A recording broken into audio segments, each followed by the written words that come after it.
Hey guys, welcome back to the channel. Or if you're new here, please don't forget to subscribe for all the latest and greatest in Star Trek Picard news and other great sci-fi TV shows. So today we're talking about Episode 3, Star Trek Picard, The End is the Beginning. Great episode. We finally got to see Picard in a uniform and we finally got into space. So let's run through the episode and see what it had to offer. So this episode begins on Earth 14 years ago, just after the rogue synths destroyed the Utopia Planitia shipyards on Mars. And we've got Picard and Raffi outside Starfleet headquarters. So Picard's come out of quite a disturbing meeting, and you can see he's a bit ashen-faced and demoralised because after this attack on Mars, he's kind of gone back in and saying, okay, we've got to pick up the Romulan evacuation mission now, and Starfleet have shut him down and said, nah, too hard now. Can't do it anymore. We've lost all these ships. The synths are banned now across the Federation. The whole mission is done. And Picard's been trying to convince them of this and that and trying to get them back on board. And they've pretty much just said, nah, we're not interested anymore. Picard's kind of said, well, either we do this or I'm resigning. And they've said, well, resign then. So he's kind of been forced into retirement by this decision on Starfleet. And Raffi isn't too happy about this either because she was obviously very heavily involved in the whole evacuation mission herself with Picard. She's now been called into Starfleet headquarters office with the CNC, and it looks like she's perhaps going to get fired as well. So things aren't going well for Picard and Raffi in the beginning of this episode. But I tell you what, it's great to see these guys in uniform. It's the first time we've seen Picard in a Starfleet uniform in the series. And it's kind of just, it's good to see that nostalgia and that history of what actually happened to these guys and what went down 14 years ago. I'm still not sure how I feel about Raffi calling Picard JL in this episode. She refers to him as JL quite a few times, and it's a very familiar nickname. As we know, Jean-Luc Picard, back in the days of the Enterprise D and E, he had a friendly relationship with his crew, but this almost feels a little bit too chummy. It's sort of a little bit too casual, perhaps. I guess if it was one of our original Enterprise crew members that Picard's known for years and they're now retired, all that sort of stuff, I could kind of get why they've sort of become very casual. But seeing Picard when he's an admiral, still in Starfleet, in command of a ship and all that sort of stuff, and Raffi's the first officer, it does seem a little bit too casual from what we know of the whole command structure and protocol in Starfleet. But anyway, I'll let it slide for now. It's a sad scene with Picard retiring here. You can tell he's a beaten man. So next we're back to Raffi and Picard in her caravan at the Vasquez Rocks. You can tell Raffi is a broken woman. She's picking off leaves off her vine, stuffing it into a vape pen, and she's smoking and she's guzzling down bottles of wine. She is not in a good place. And she's clearly just kind of checked out. She's living in a caravan or a trailer. And she's obviously been really quite affected by the whole events of the last sort of 14 years where she sort of got drummed out of Starfleet. And Raffi is pretty pissed off at Picard. She's saying, you're sitting there in your big chateau and your fancy furniture, and I'm just here in my slummy little trailer park kind of caravan in the middle of nowhere. She's not really happy at all at how her life has gone for the last few years, whilst she's sort of saying, well, but you got nothing to worry about. You've been living it up on your vineyard, Mr. Fancy Pants.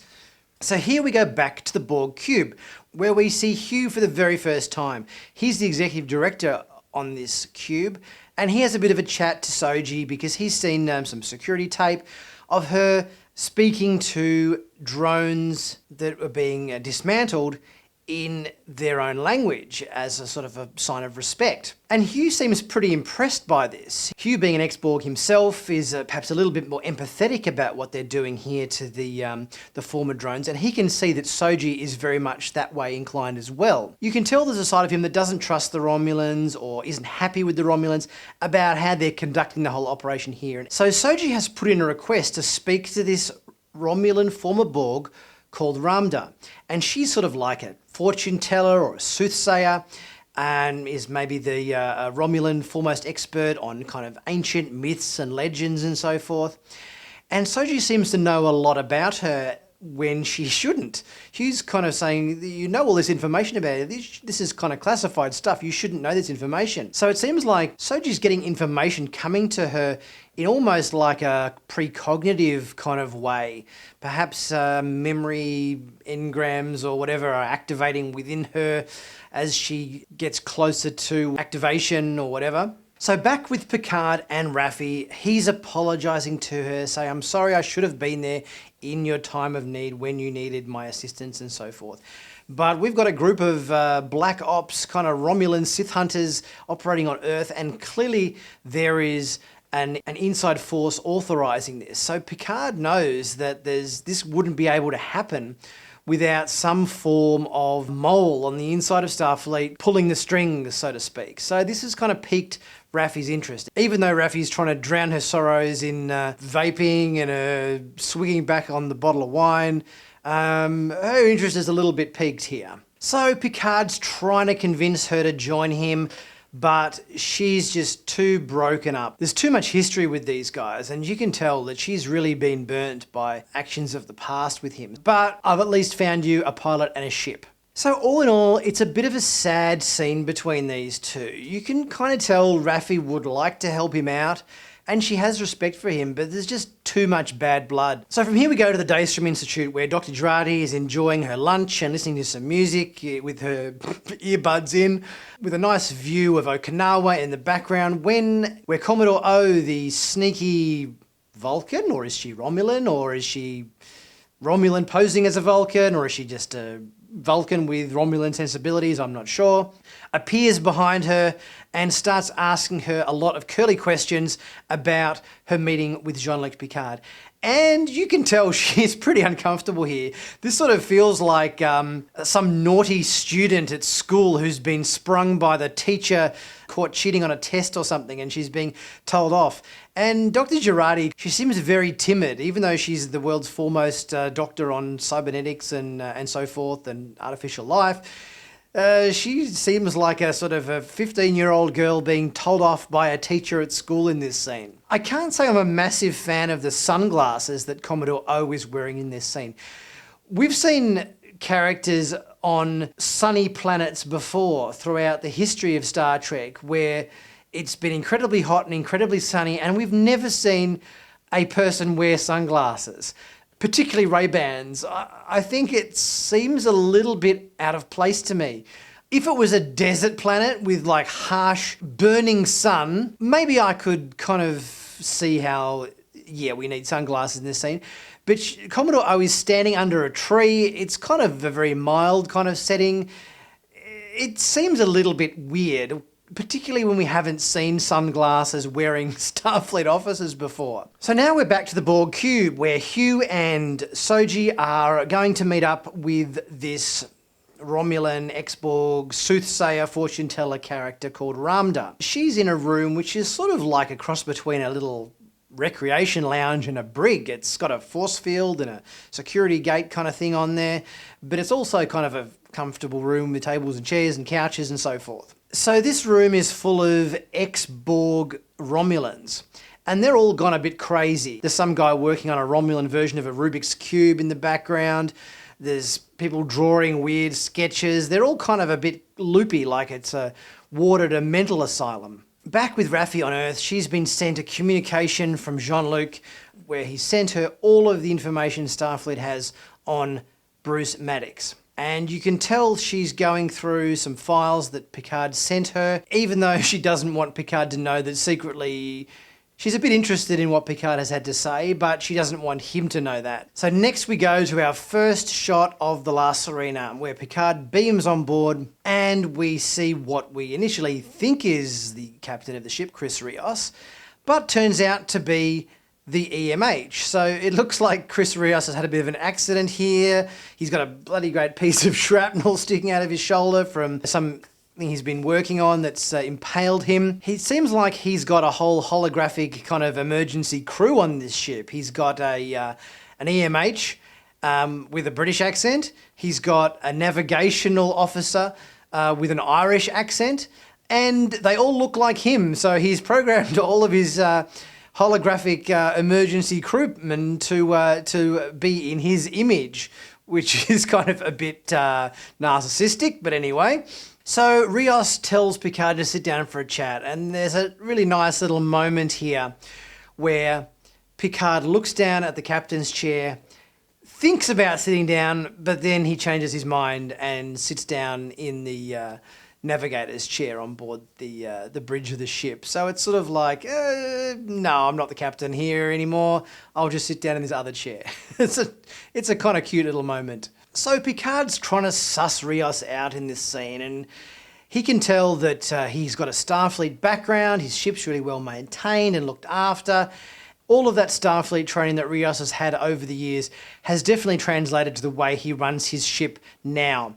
It's well maintained, it's a good ship, it's looked after, and Picard can see that. And you can kind of tell Chris Rios is a kind of a rough around the edges, almost like Starfleet's answer to Han Solo.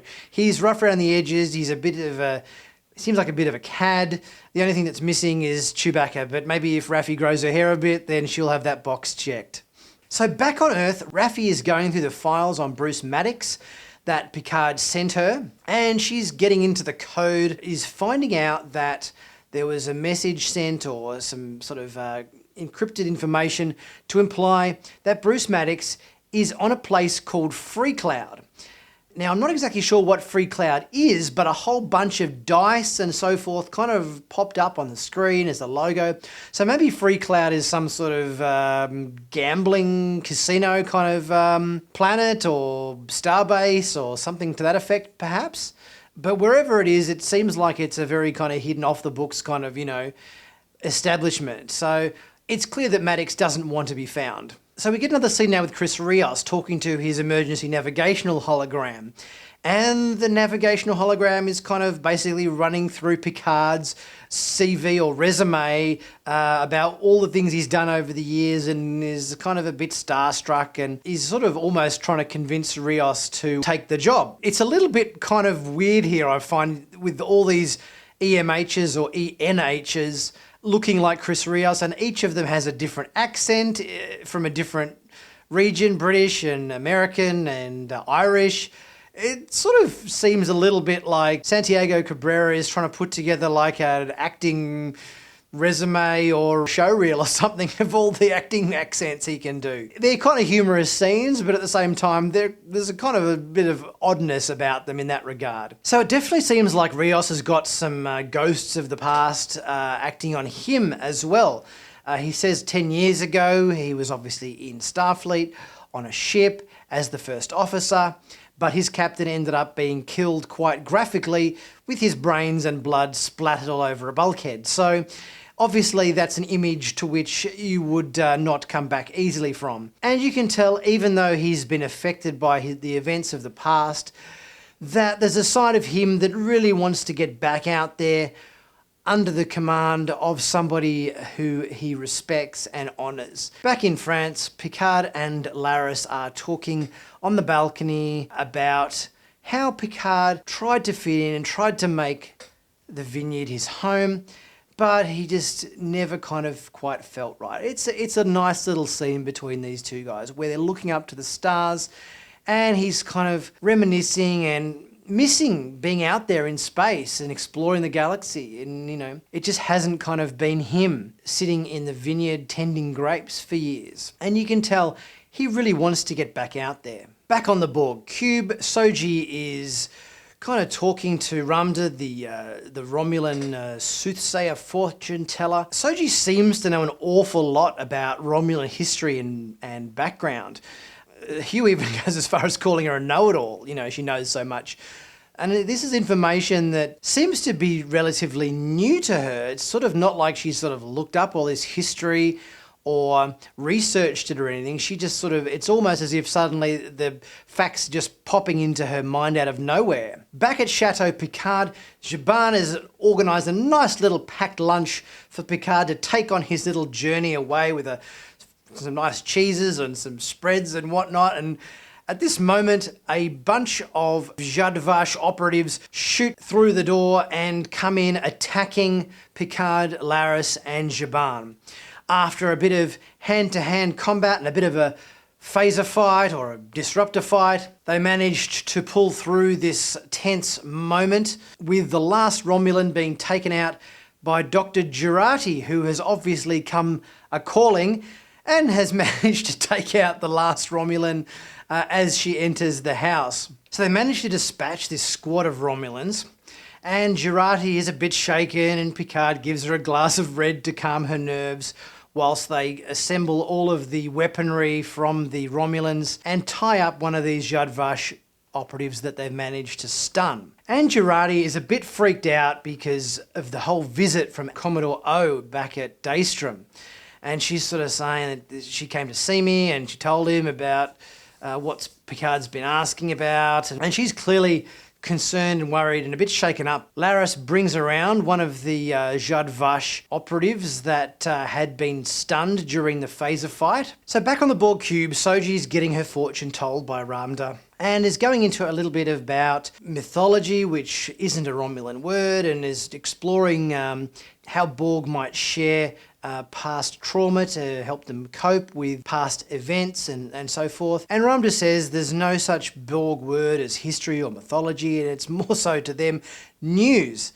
And Soji's clearly very intrigued by this aspect. And during the fortune-telling process, Ramda says to Soji that she knows her. Back at Chateau Picard, they're interrogating our Zhat Vash operative here, and Picard's asking all manner of questions about what they're doing on Earth and what their mission is. And it's during the scene we find a little bit of information about Romulan history, in which case Laris calls him a stubborn northerner. So clearly any Romulan that has the V ridges in their forehead comes from the northern part of Romulus. So it's a cool little way of explaining the differences between different types of Romulans from different parts of Romulus, I guess. So it's kind of a cool way of explaining why some Romulans, i.e. the more next generation kind of styled Romulans, had that kind of V forehead. Back on the Borg cube, Ramda says to Soji, "I remember you from tomorrow,"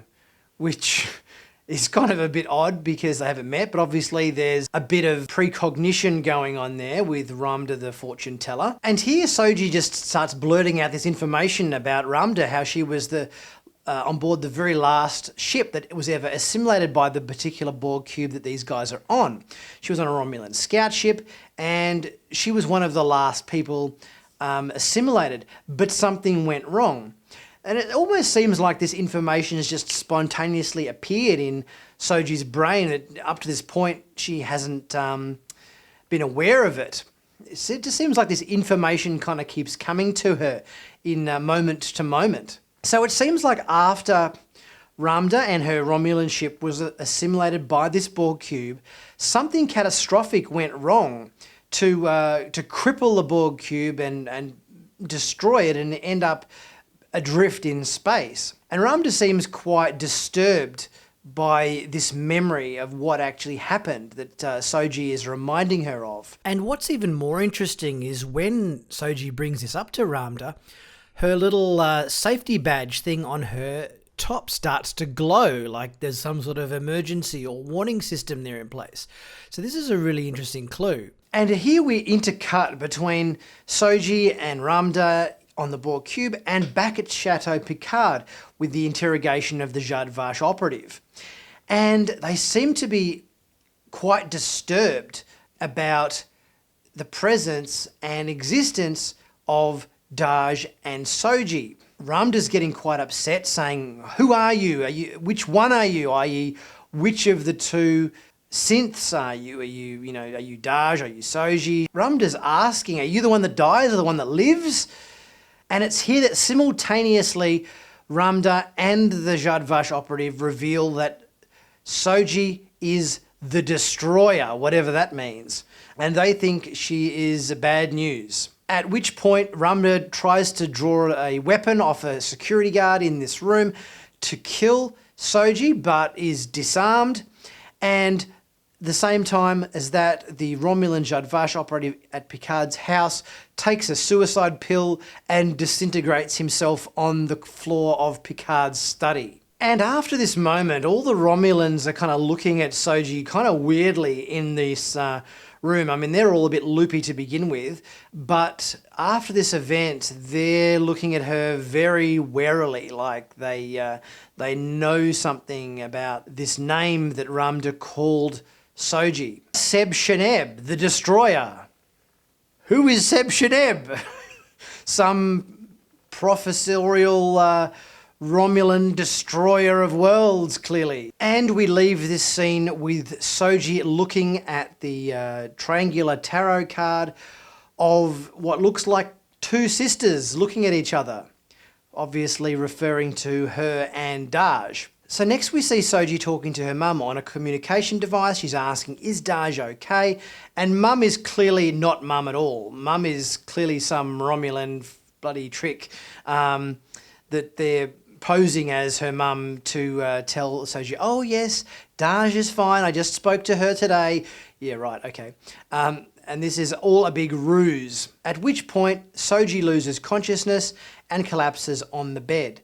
Next thing we know, Narek's entering the room. Narek's asking Soji, are you okay? And she's really confused because all this information that she was receiving about the history of the Romulan cube, but it definitely seems like information is activating within Soji, and you can tell Narek's kind of intrigued by this, and he knows something's going on with Soji, but he's just trying to suck her in even more and is putting on the smooth talk and telling her that he's falling in love with her and clearly trying to kind of draw her in and manipulate and control her emotionally in this context. So next we find out that Narek's sister, Lieutenant Rizzo, or obviously her name's not Lieutenant Rizzo, but she's back on the Borg cube now, and she no longer looks like a human and she's no longer in Starfleet uniform.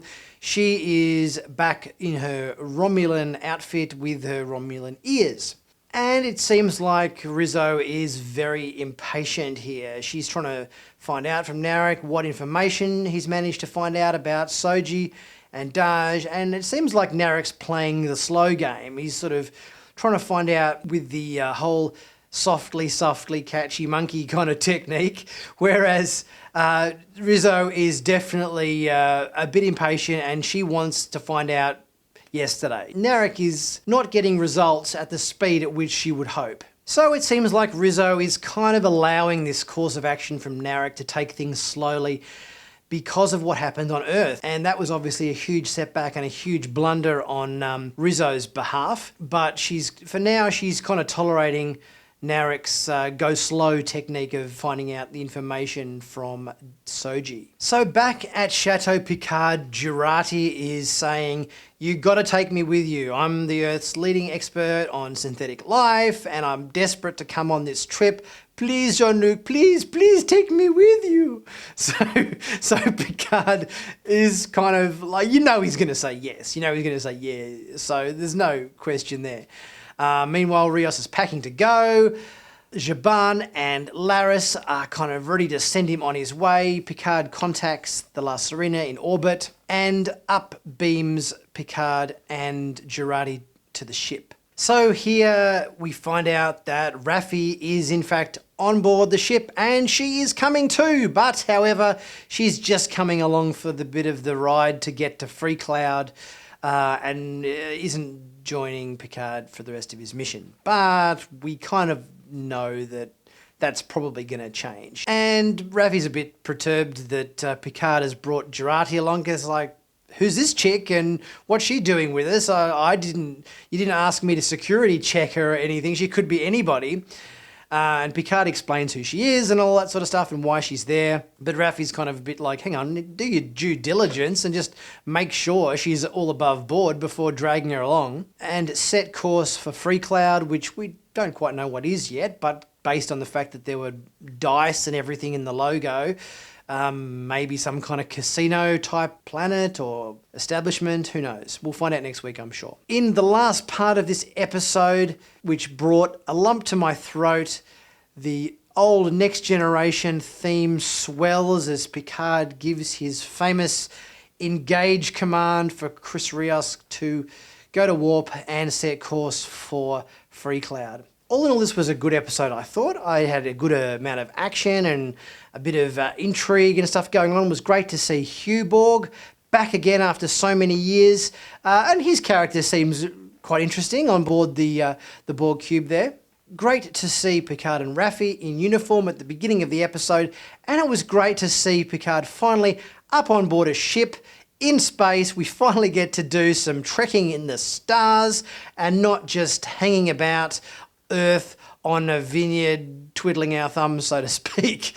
So we're off finally exploring the galaxy at the end of this episode in the ship. So it will be very interesting to see where this episode goes next. They're off to Freecloud. We'll be very keen to see what Freecloud is. I'm guessing this is the place maybe where we've seen in some of the trailers before. I think we saw a shot of Seven of Nine shooting up a bar. So I'm guessing that those clips from those previous trailers are going to be in Freecloud. So it seems like it's going to be some sort of casino-y-esque type planet maybe, or base, who knows. But I'm sure we'll find out next week.